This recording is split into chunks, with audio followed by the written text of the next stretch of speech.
Today's video, guys.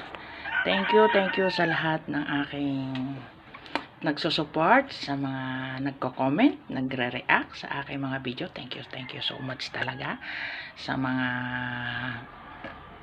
hindi ko followers, sa mga followers ko, sa mga ka-team ko. Thank you so much, guys, and love you. Hindi siguro ako ilalagay ni Lord dito sa sitwasyon ko kung saan ako ngayon.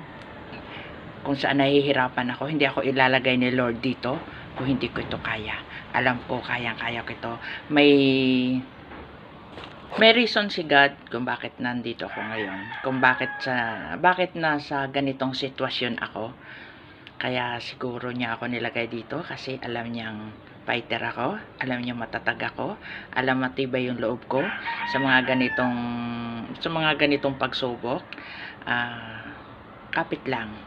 Self, kaya mo yan? Ikaw pa ba? Ngayon ka pa ba susuko?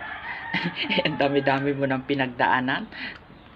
Guys, sobrang bigat, sobrang lalim ng pinagdadaanan ng mentor niya ngayon. Pero alam ko, matatapos din ito.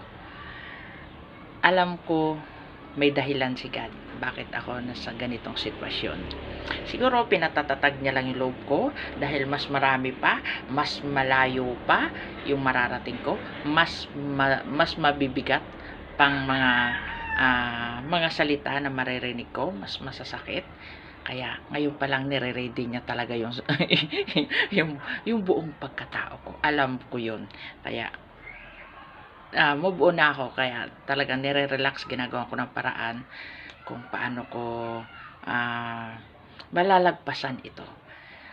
Thank you so much mga nagtitiwala sa akin. Alam ko, ramdam nyo rin yung kung ano yung pinagdadaanan ko ngayon.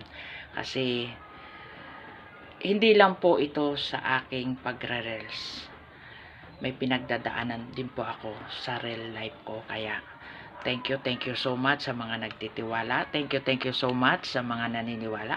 Thank you so much sa inyong mga pangunawa. At love you so much na hindi kayo bumitaw kahit na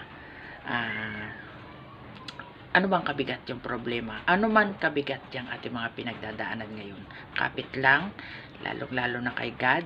Huwag tayo makakalimot. At sa mga taong patuloy na nagtitiwala sa atin ay wag tayong makalimot na magpa-thank you. At God bless.